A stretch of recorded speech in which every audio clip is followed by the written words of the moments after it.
Hello प्यारे बच्चों, फिर से स्वागत है एक बार आपका आपके हमारे इस छोटे से प्यारे से चैनल काइनेटिक एकेडमी में।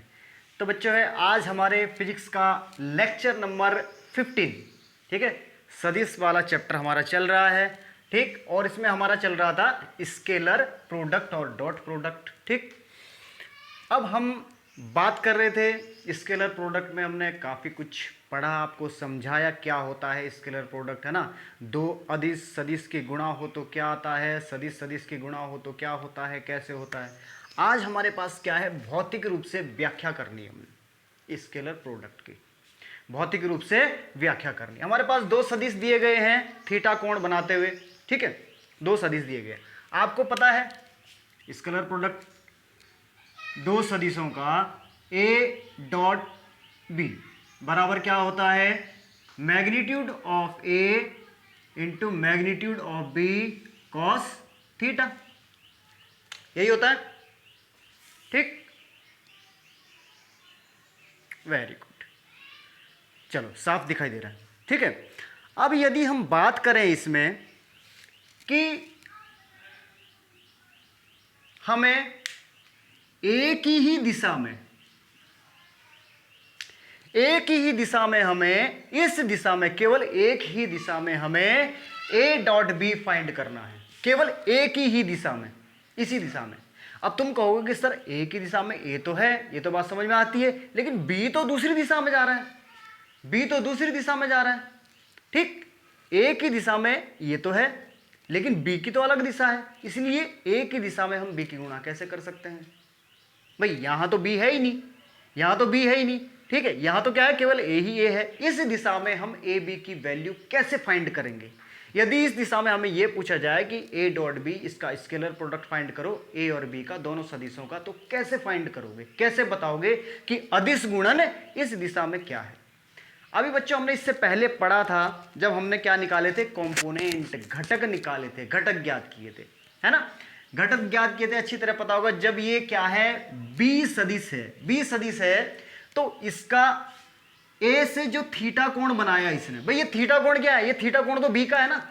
ये थीटा कोण क्या है, सदिश बी के लिए थीटा कोण, ये सदिश बी का है, ये थीटा कोण, यानी कि ए से थीटा कोण पे सदिश बी है, ठीक। तो ये वाला हमारा क्या हो जाता था, एक की दिशा में क्या, एक की दिशा में बी का घटक क्या हो जाएगा, एक क्या हो जाएगा, बताओ चलो, अच्छा बताओ। दो घटक निकाले थे हमने, क्या, लंबवत क्या निकाला था, साइन थीटा, और क्षैतिज में क्या निकाला था, कॉस थीटा निकाला था। बच्चों बात क्लियर हो गई। तो यहां क्या आ जाएगा, एक ही दिशा में बी का कंपोनेंट क्या हो जाएगा, बी कॉस थीटा, क्या हो जाएगा, बी कॉस थीटा। अब बात समझ में आई बच्चों, क्या हो जाएगा, बी कॉस थीटा। तो यहां पे हम क्या लिखेंगे, ये तो मैग्नीट्यूड है, ए का magnitude, A B cos theta, A B cos theta, ठीक है।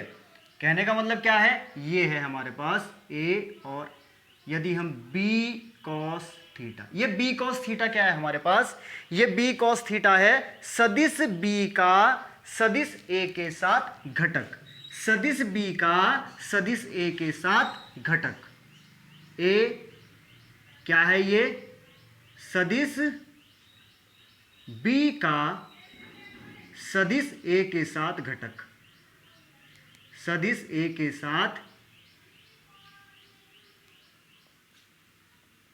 घटक।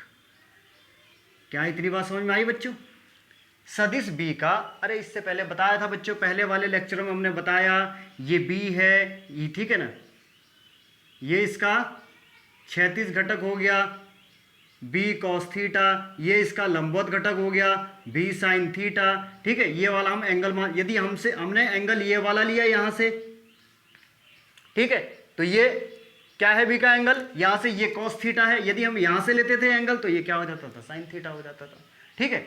जब हम इसको लेंगे कॉस थीटा तो ये वाला साइन थीटा हो जाएगा, इसके लंबवत, भाई इसके लंबवत, यदि हम कौन सा, यदि हमने थीटा ये ले लिया तो इसके लंबवत क्या बन गया, 90 डिग्री पे ये आ गया, तो साइन थीटा ये हो जाता था, ठीक है। बात समझ में आ गई, ओके। तो ये आ गया बी साइन थीटा, ठीक है। कहने का मतलब क्या है, component of B along A, component of B along A, ठीक है। Component of B along A. ठीक है, component of B along A, ये आ गया हमारे पास। इतनी बात समझ में आ गई। तो एक ही दिशा में दोनों का अदिश गुणनफल ये होता है। उतार लो जल्दी से बच्चों, जल्दी से उतार लीजिए इसे, चलते हैं फिर आगे।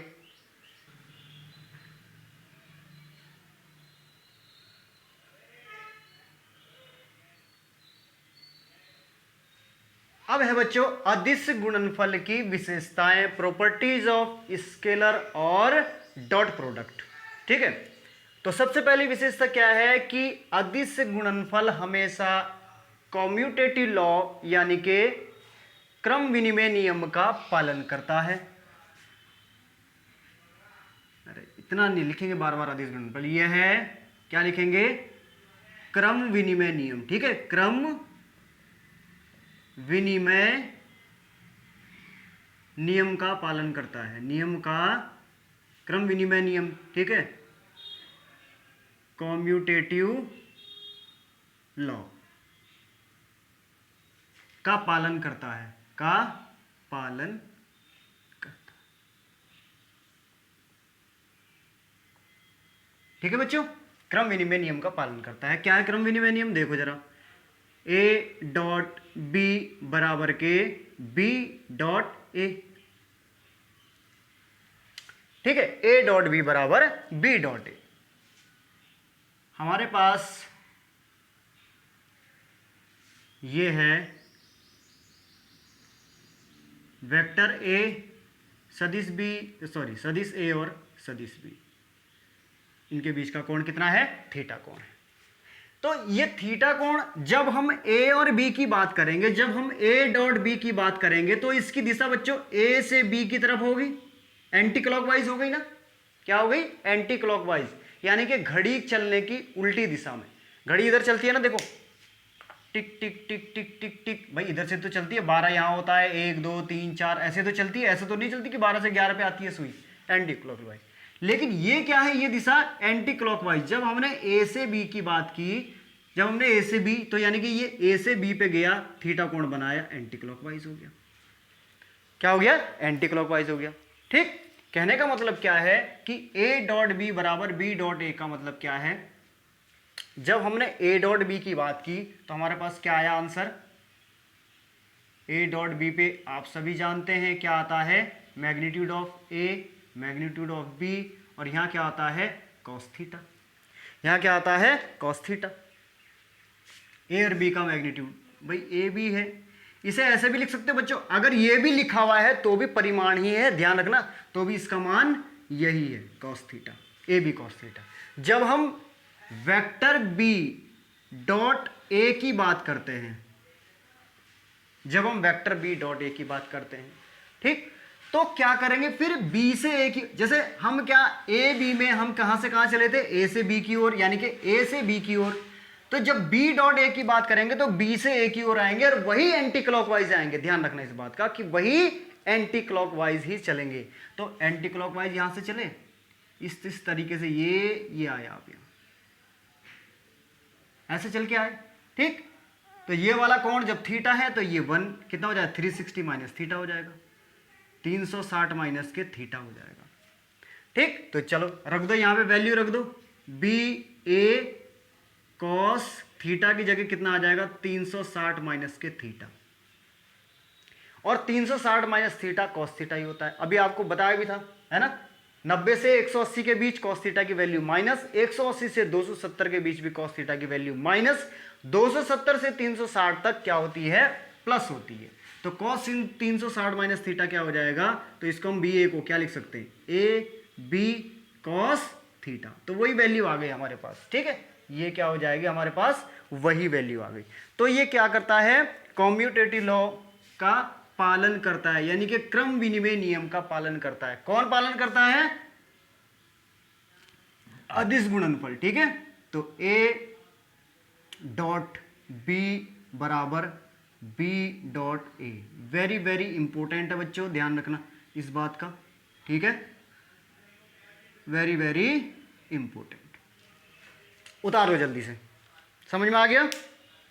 समझ में आ गया बच्चों? Very good.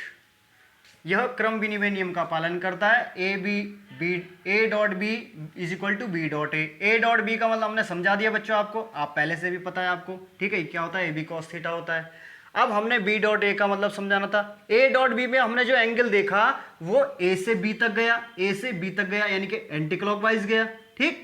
अब हमने बी डॉट ए में भी ऐसे जाएगा, एंटी क्लॉकवाइज ही जाएगा, ठीक। तो जब ये पूरा कितना थीटा, भाई यहाँ थीटा तो पूरा कितना 360 माइनस थीटा हो गया, थीटा की जगह हमने 360 लिख दिया। पूरा कॉम्यूटेटिव लॉ को क्या करता है, फॉलो करता है, ठीक। यहाँ पे चाहे लिख भी दो कॉस 360 माइनस के थीटा बराबर क्या हो जाएगा, कॉस थीटा। ठीक है बच्चों, चलो नेक्स्ट चलें।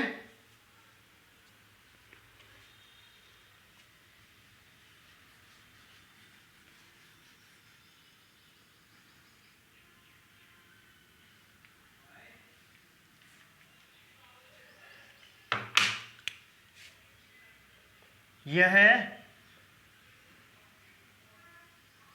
वितरण नियम।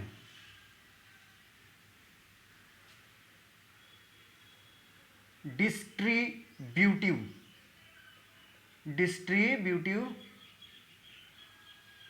लॉ का पालन करता है, ठीक है।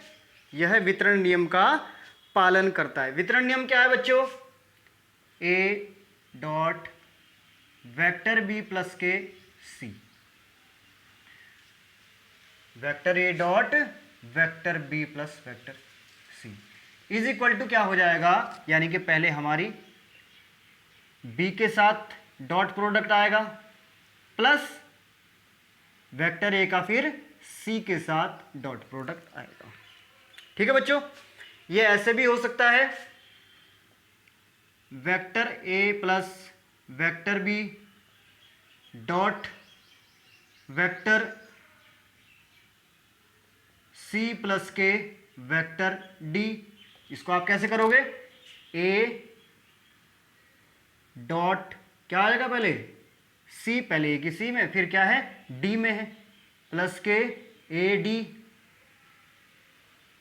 ए डॉट डी प्लस फिर B C, B dot C plus के बी डॉट डी। यह वितरण नियम का भी पालन करता है। ठीक है बच्चों, ओके। अब बात करते हैं नंबर 3।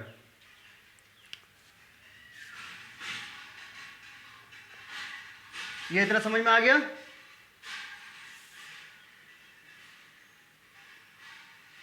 Very good.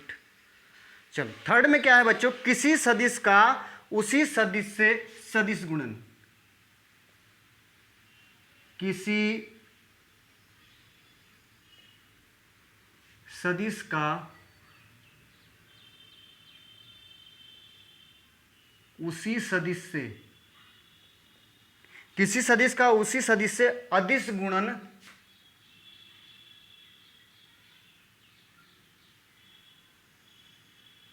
ठीक, अदिश गुणन क्या कहलाता है, स्वतः गुणन कहलाता है। स्वतः गुणन भाई मतलब उसी सदिश का उसी सदिश में गुणा करना है, स्वतः गुणन कहलाता है। ठीक है, स्वतः गुणन कहलाता है। और तथा यह सदिश के परिमाण के वर्ग के बराबर होता है। तथा यह सदिश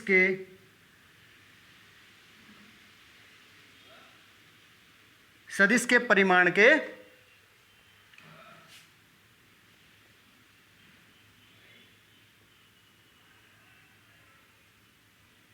वर्ग के बराबर होता है।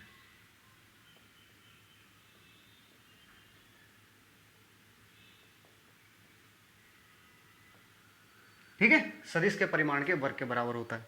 कैसे भाई, यार ये बहुत गंदा सा नहीं हो रहा है, पसीना आ रहा है हाथ में इसलिए गंदा सा हो रहा है। चलो इसे साफ कर देते हैं। अब फैन तो ऑन कर नहीं सकते बेटा, कूलर भी ऑन नहीं कर सकते, वरना उसकी आवाज़ में तुम्हें कुछ भी नहीं सुनाई देगा। इसलिए पसीना तो आना लाजमी है गर्मी में, क्यों? चलो कोई बात नहीं, आपको समझ में आ जाए, आपको अच्छी तरह समझ में आ जाए जो पढ़ाया जा रहा है उसको आप मनन करें, चिंतन करें, ठीक, बहुत अच्छी तरह समझें। कुछ चीज़ समझ में नहीं आती है तो मुझे कमेंट बॉक्स में ज़रूर लिख दें। मैंने आपसे वादा किया है कि आपको पूरा सिलेबस और कोई भी टॉपिक नहीं छूटेगा, शायद जितना बुक्स में हो उससे भी ज़्यादा आपको करवाया जाएगा, ठीक है? तो आप बिल्कुल भी टेंशन ना लें किसी भी प्रकार की, मन लगा के पढ़े एकदम, और ज़्यादा से ज़्यादा अपने दोस्तों को चैनल को सब्सक्राइब करने के लिए कहें, शेयर करें और अपने दोस्तों को जोड़ें। एक बार 2 बार क्लास अटेंड करें, अगर किसी के समझ में नहीं आता है तो कोई दिक्कत नहीं, ठीक है, लेकिन एक बार जरूर करें अपने दोस्तों को मोटिवेट। चलो, सदिश के किसी सदिश का उसी सदिश से, किसी सदिश का उसी सदिश से अदिश गुणन स्वतः गुणन कहलाता है, ठीक है, तथा यह सदिश के परिमाण के वर्ग के बराबर होता है। भाई हमारे पास एक सदिश ए है, दूसरा सदिश भी यही है, दोनों सदिशों की क्या हुई आपस में गुणा की गई, परिमाण के वर्ग के बराबर। अब हमारे पास देखो ये क्या है यार, ए बी नहीं करेंगे यहां पे क्योंकि वही सदिश से होनी है ना। Vector A dot vector A बराबर क्या हो जाएगा, ए स्क्वायर हो जाएगा। क्या हो जाएगा हमारा, ए स्क्वायर हो जाएगा। कैसे हो जाएगा ए स्क्वायर? भाई देखो एक बात, अगर हम चलो ऐसे नहीं करते, सीधे मेथड द्वारा भी यदि हम करें, ए यही हो जाएगा और कॉस क्या हो जाएगा, 0 हो जाएगा। कॉस 0 क्यों, 0 डिग्री? अरे भाई सदिश एक ही जैसे हैं, एक ही दिशा में यार, वेक्टर ए एक ही दिशा में तो होंगे, अलग अलग दिशा में तो हो नहीं सकते। दोनों सदिश क्या है, सेम है। दोनों सदिश क्या है भाई, किसी सदिश का उसी सदिश से तो हो रहा है, तो दोनों की डायरेक्शन तो एक ही है, तो एंगल तो 0 ही रहेगा। एंगल क्या रहेगा, 0 रहेगा। तो cos 0 का मान क्या होता है, 1 होता है, ठीक है। जब cos 0 का मान 1 होता है तो वेक्टर मैग्नीट्यूड ऑफ ए यानी कि दोनों के परिमाण का क्या हो जाएगा, वर्ग हो जाएगा। दोनों के परिमाण का क्या हो जाएगा, वर्ग हो जाएगा, ठीक है। ये भी इंपॉर्टेंट ध्यान रखना, जब दोनों सदिशों के आपस में गुणा हो तो उसके परिमाण का वर्ग आएगा आंसर में। दोनों सदिशों के परिमाण की, दोनों सदिशों का यदि दोनों सेम हो, दोनों सदिश एक जैसे, मतलब एक सदिश की उसी सदिश में अदिश गुणा का मान क्या आएगा, उनके परिमाण का वर्ग आएगा, ठीक। एक सदिश की उसी सदिश से, यानी कि सदिश ए की सदिश ए से ही खुद में ही गुणा हो रही है, तो उत्तर में क्या आएगा, कैसी गुणा हो रही है, स्केलर प्रोडक्ट हो रहा है, डॉट प्रोडक्ट हो रहा है, अदिश गुणा हो रही है, तो गुणनफल क्या आएगा, गुणनफल आएगा उसके परिमाण का वर्ग आएगा, उनके परिमाण का। यदि परिमाण 2 दिया है तो 2 दूने 4 आ जाएगा, कहानी खत्म, ठीक है। उतार लें जल्दी जल्दी बच्चों।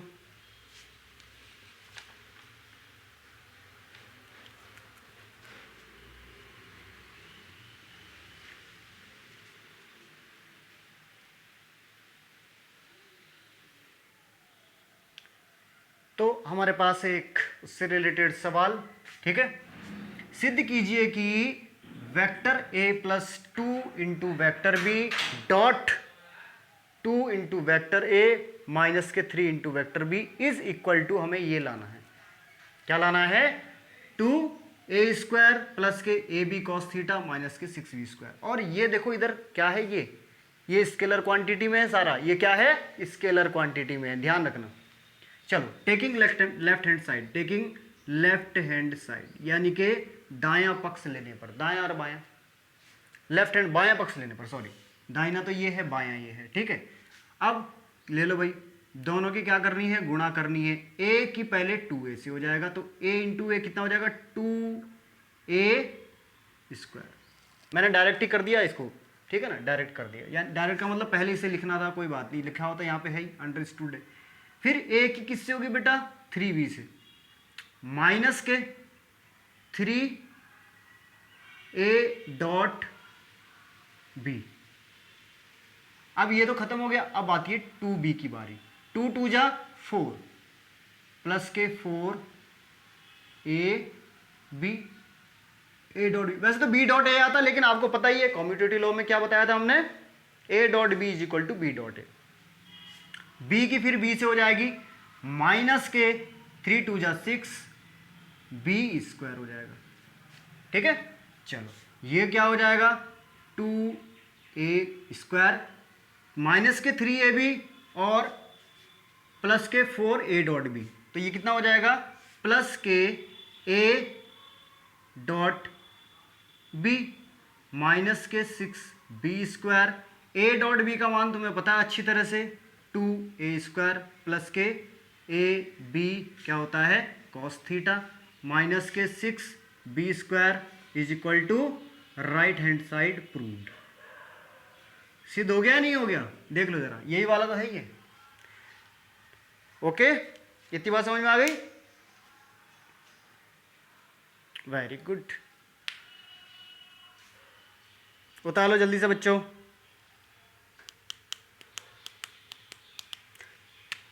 क्वेश्चन नंबर 2 चलो कर देते हैं यहाँ पे, क्योंकि यहाँ पे जगह बची हुई है। ठीक है, क्वेश्चन नंबर 2 है r बराबर a प्लस बी यदि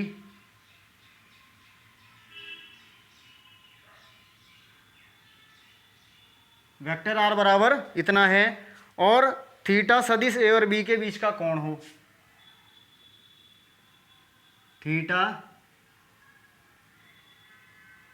सदिश a व b के बीच का कोण हो तो सिद्ध करना है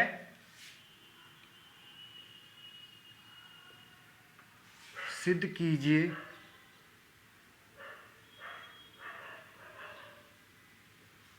r बराबर के a स्क्वायर प्लस के b square plus A B cos theta 2ab cos theta. ठीक है बच्चों, चलो हमारे पास यहां पर क्या है, वेक्टर r बराबर के a प्लस के वेक्टर b। हम क्या करते हैं, स्वतः गुणन, वही इसका अभी हमने बताया था ना कि स्वतः गुणनफल। ठीक है, हम इसका वही करेंगे, 2 बार लिख लो इसे।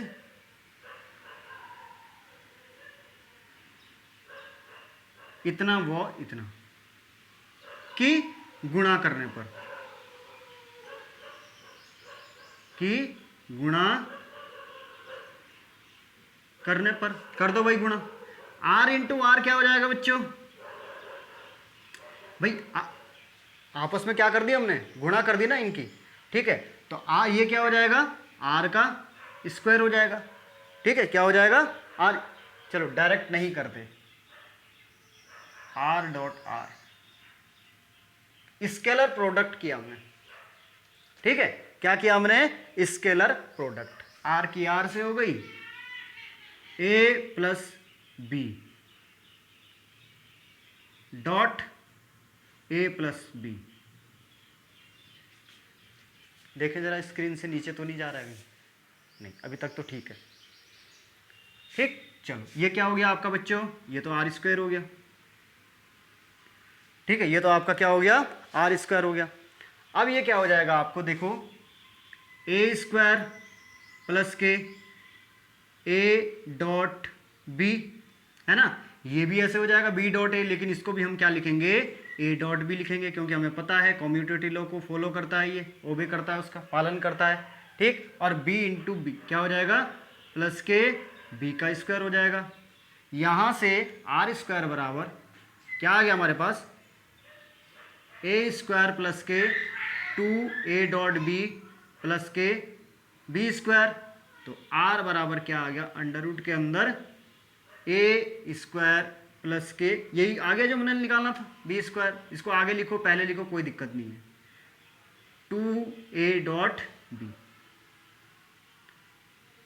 यही हमें सिद्ध करना था। ठीक है, हेंस फ्रूट। जल्दी जल्दी से उतार लो बच्चों, जल्दी जल्दी से उतार लीजिए। तो मुझे ऐसा लगता है कि आपने यहां तक बहुत अच्छी तरह से समझ लिए होंगे सवालों को। ठीक है, आई होप आपने बहुत इंजॉय किया होगा, अच्छी तरह से आपको समझ में आया होगा। आगे भी आपको इसी प्रकार बहुत अच्छे अच्छे मेथड से समझाए जाएंगे। ठीक है, तो मेहनत करते रहो, नोट्स बनाते रहो और जी भर के पढ़ाई करो। ठीक है, नोट्स जरूर बनाना, बढ़िया तरीके के नोट्स बनाएंगे आपको। ठीक है, तब तक के लिए टेक केयर, बाय बाय।